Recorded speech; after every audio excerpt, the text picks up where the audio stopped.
Hi everyone. In this video, I'm going to start with the basics of object-oriented programming and the use of classes in C++. In order to finish this example, I'll probably break it out in at least 2 videos, but this is going to be the first video, which is going to be the basics of defining a class and how to use some of its members, like attributes and member functions, which are also known as methods. All right, so you can see here I've got a virtual Linux machine open, and I'm in a folder called OOP Fun, and it is here that I'm going to start declaring some C++ source files and a header file. So I'm going to open up in the gedit text editor, but you can use any text editor that you would like, a main.cpp file, a book.cpp file, and a book.h file. So as you can probably guess by the name of these files, we're going to be implementing our first object today as a book class. Now I could have chose anything, okay? Book is just something simple and easy to work with, but I could have chosen something like a car or a fruit or a building or a house or a pencil or a phone or anything, right? That's what makes object-oriented programming so popular, is because it represents how we interact with the world, right? We have these objects, and these objects have state and behavior, and we interact with objects to update or query their state, and perhaps in order to query some behavior or perform some behavior on our objects. So I chose book just as a simple example, and that will be the example we'll go with in this video. All right, so I'm just going to code up some basics, kind of some boilerplate code in these 3 files in order to get them to the point where we're ready to start taking some notes on object-oriented programming. So here in main, I'm just going to include book.h. Book.h is going to have a definition for a book class, which will define a new type called book.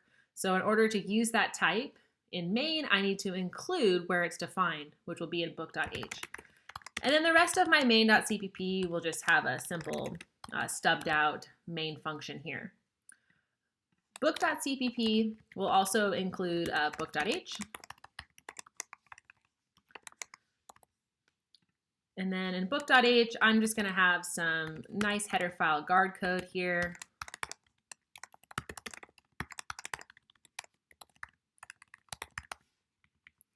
And then some boilerplate code that any file, main.cpp or other, would need in order to start using the book class. So it's going to need iostream because we're going to use cout, and I'm going to type my code such that I don't have to type standard : or standard scope resolution operator every time. So I'll just include the standard namespace. All right. So this is just kind of a bare minimum 3 file format I've got going on here so far. Now, in order to compile this, g++ main.cpp and book.cpp. I can run it, but my main is empty and it doesn't do anything. All right, so here in book.h, this is where I'm going to start to take some notes on what is object-oriented programming, what's a class, and what are the different parts of a class. So let's start with OOP. So this stands for object-oriented programming. Okay, so what is an object, right? Well, I'm going to give you a definition that you might not like at first, but bear with me and you'll kind of see how it pulls together when we talk about what is a class. So an object is an instance of a class, okay? When you hear the word class, I'm not talking about like a class of students where you learn things. Class is a reserved word. It's a key word in C++. Just like using and namespace and int and while and for and if and struct, those are all keywords that are defined as part of the structure of the C++ programming language. All right, so now let's define what a class is. Okay, this is a very general definition of a class that could apply to any object-oriented programming language. Okay, this isn't specific to C++. So a class is a collection of state and behavior that completely describes something. Now I put state and behavior in all caps because I need to clarify what do I mean by state and behavior. Okay, so what do I mean by state? So state includes attributes, which are also known as member variables. Okay, so state represents data. Okay, if we're thinking about a book, what some attributes or data that we might have to completely describe a book, right? We might have a title of the book, an author of the book, maybe an ISBN number for the book, maybe an edition number, a number of pages in the book, hardcover or softcover editions, paperback editions, etc. Right? That's all state about a book. Okay? Now, what do I mean by behavior? So by behavior, I mean member functions, which are also known as methods, that operate on the state of an object. Okay, and when I say state of an object, what do I mean? I mean attributes. So the behavior and the state really go hand in hand, right? State is data, okay? It doesn't have any action associated with it. Think about state like a noun, right? Like color or number of pages or title or author. Okay, think about behavior like verbs, actions, right?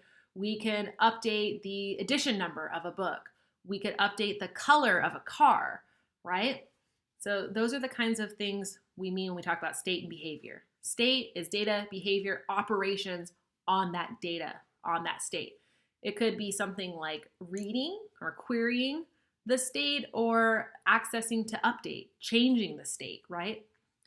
An example I like to give when first thinking about object-oriented programming is that of a car, right? Because think of all the state of your car, right? Some state doesn't change, like the year it was manufactured or the make or the model, but some state does, right? Like what's the odometer reading? How many miles are on the car? How much gas is currently in the tank? Even the color of your car, right? You can do an operation on your car object in order to change its color or update the amount in the gas tank.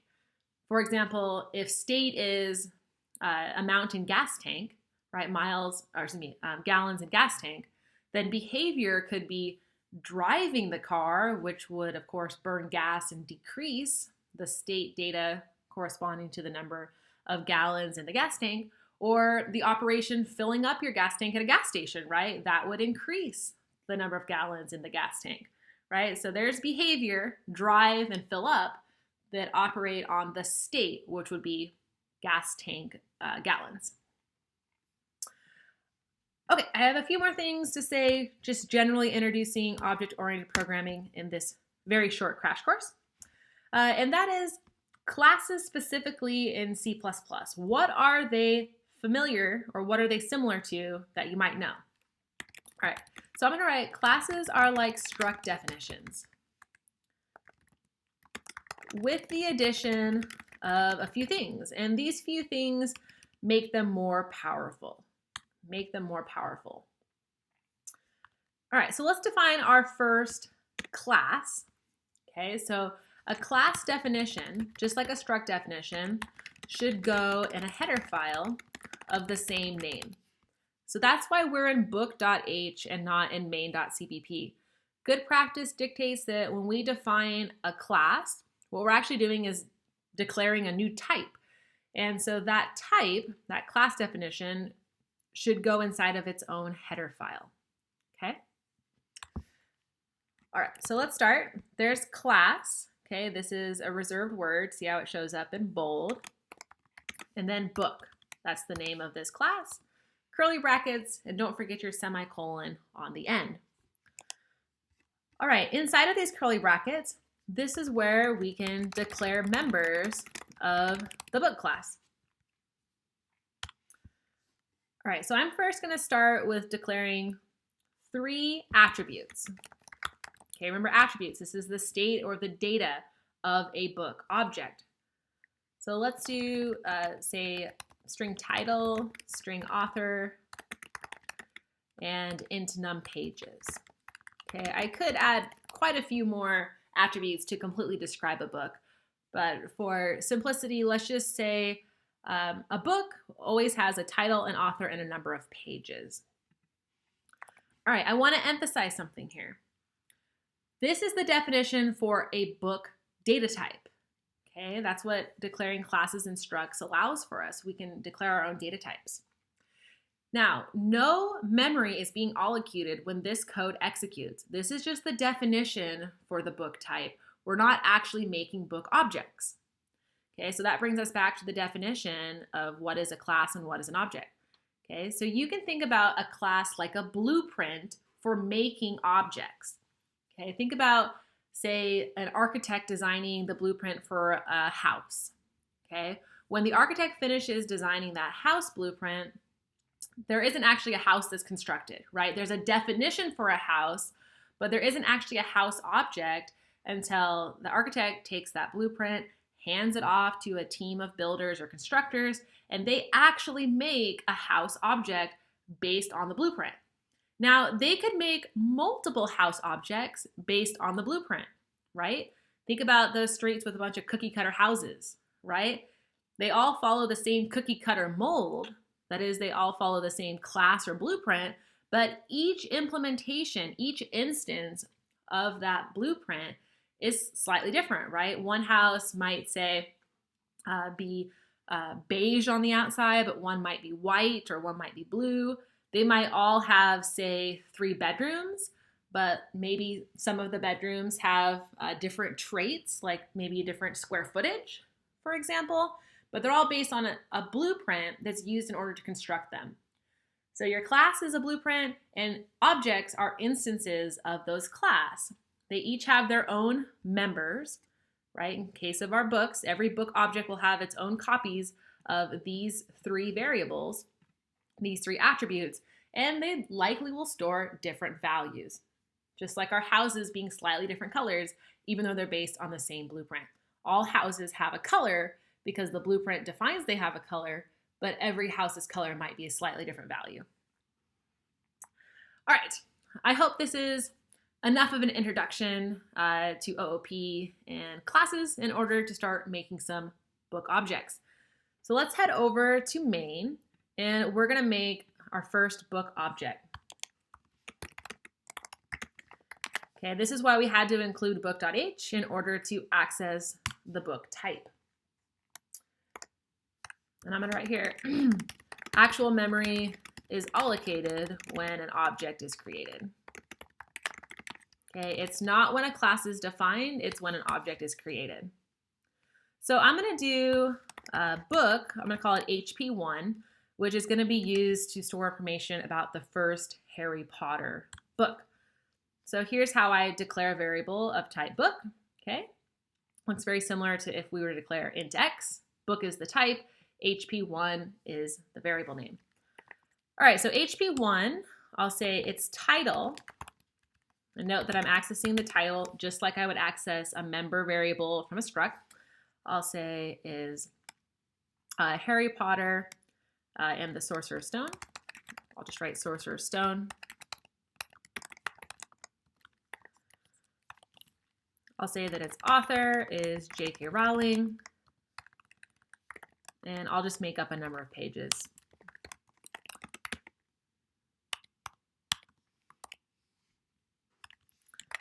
Okay, just like a struct, I can use the dot or the direct member selection operator in order to go to an object in memory and grab one of its members. Okay, here I'm doing assignment. Here I'll just print out, say, hp1.title. That way we can see if Sorcerer's Stone was actually stored as the title of our book object HP1. All right, so it looks like when I compile this, I'm getting some compiler errors. Okay, that's odd. If this was declared as a struct, we wouldn't have these compiler errors.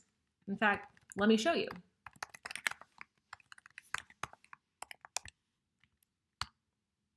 Interesting, that compiles, but when this is a class, it doesn't compile.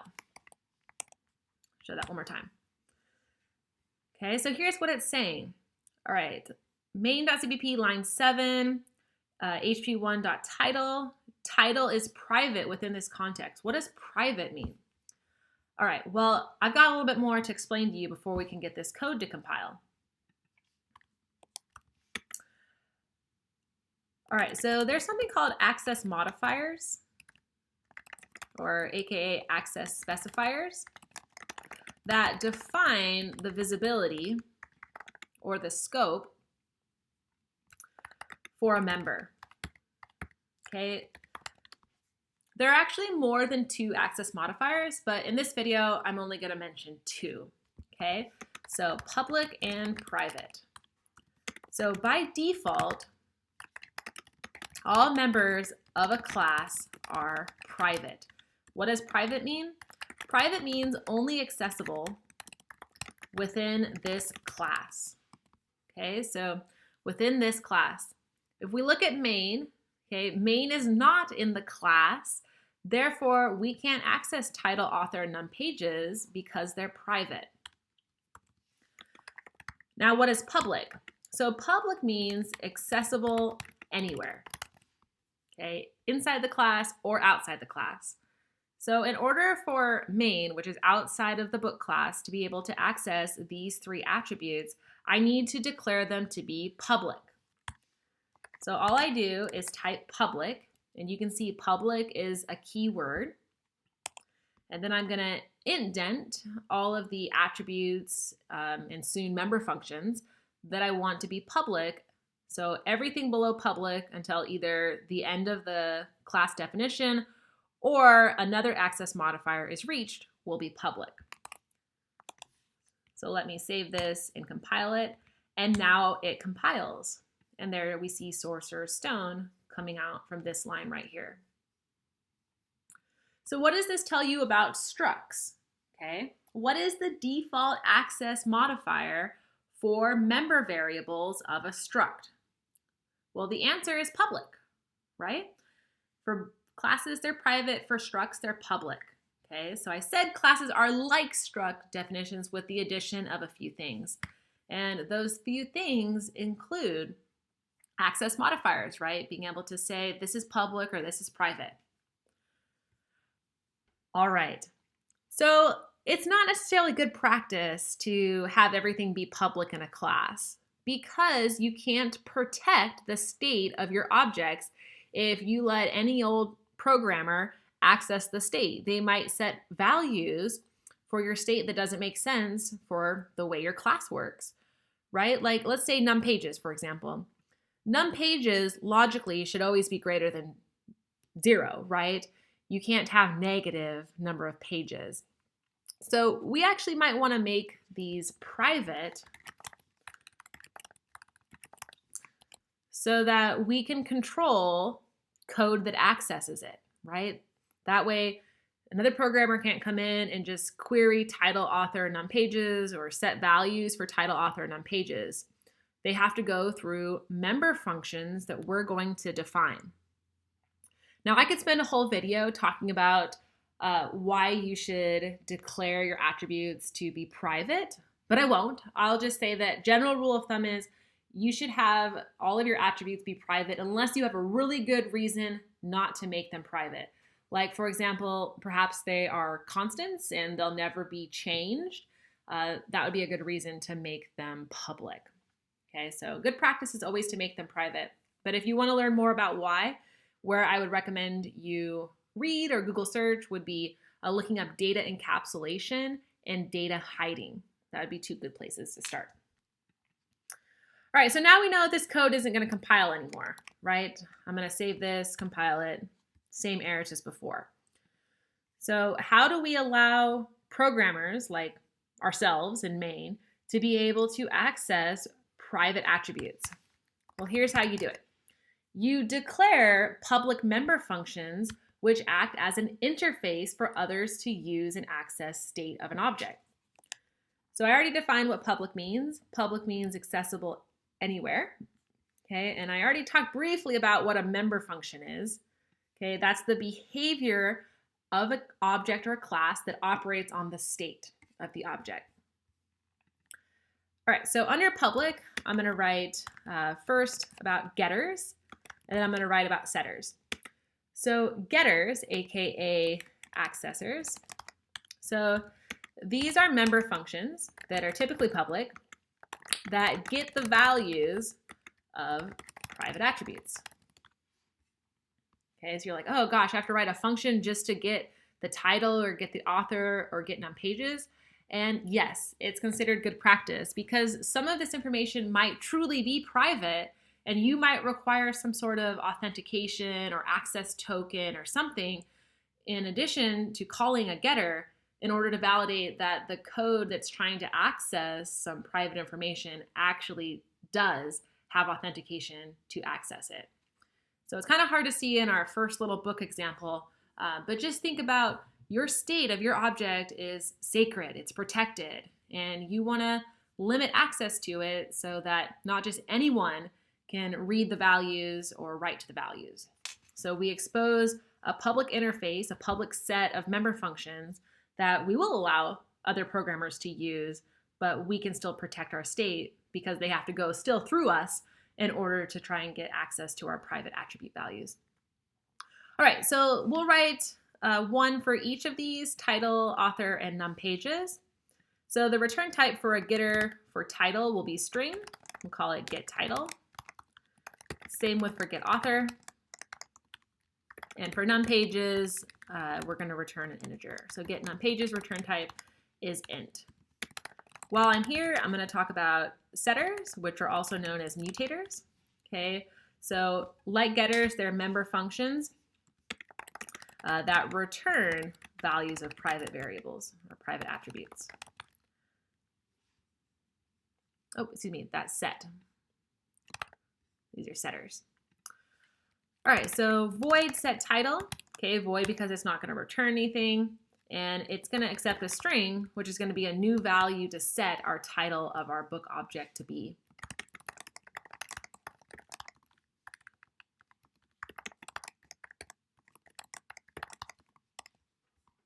All right, so where do we define these functions, right? These are prototypes for functions that belong to a class. That's what makes them member functions. But we don't define them in the header file. Okay, the actual implementation of these member functions go inside of the source file of the same name as the header file. So that's why we have book.cpp. So I'm going to just simply copy all of these prototypes, and I'm going to head over to book.cpp and paste them.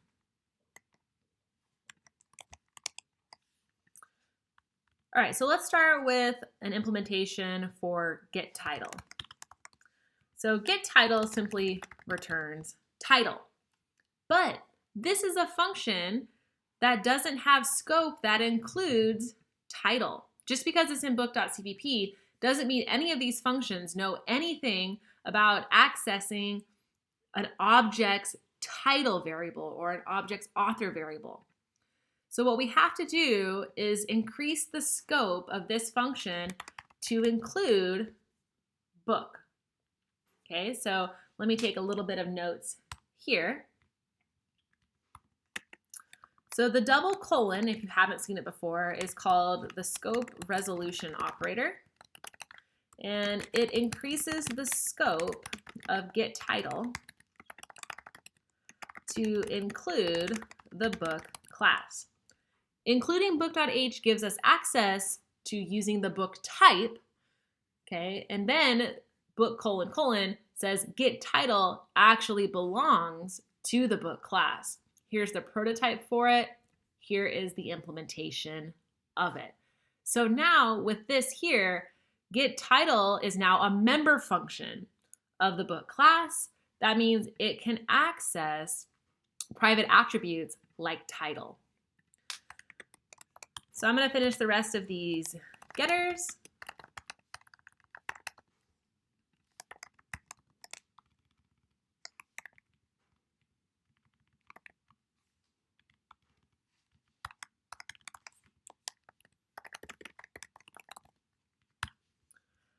All right, and now for our setters.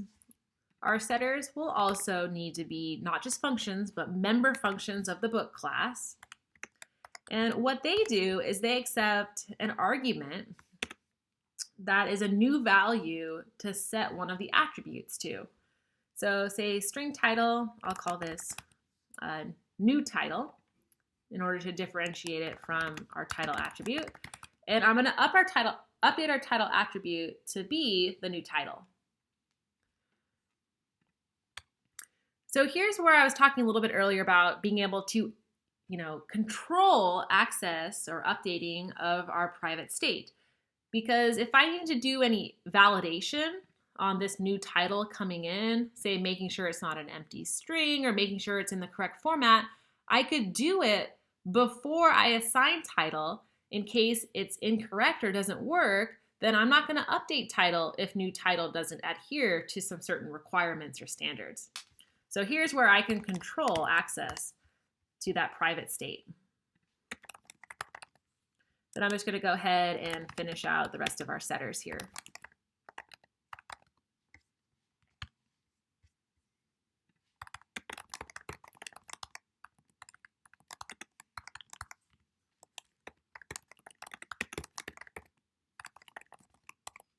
All right, let's see if this compiles.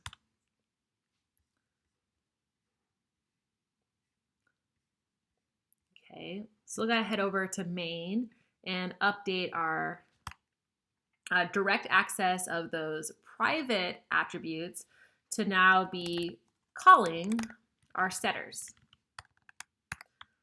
So now I'm going to call set title, set author, and set num pages.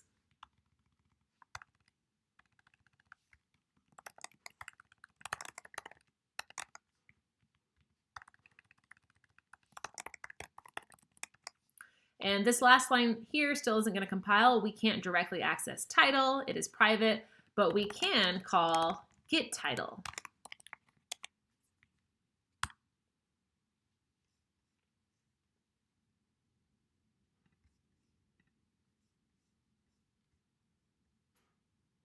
Oop, this should be void.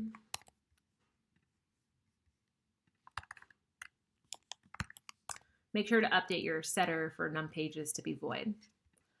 All right, let's see if that compiles. And it does. Awesome. So now our output looks exactly the same as before, but now we're using private and public access modifiers in order to lock down our private state information and expose a public interface where we can control any other programmer trying to access and update these title, author, num pages attributes. All right, so that wraps up our introduction to classes. I'm going to continue this example in another video because we still have a lot to talk about, including pointers to objects, including constructors and destructors and all sorts of fun things. But this is the absolute basics of just getting started with having some attributes and some member functions. All right, thank you for watching.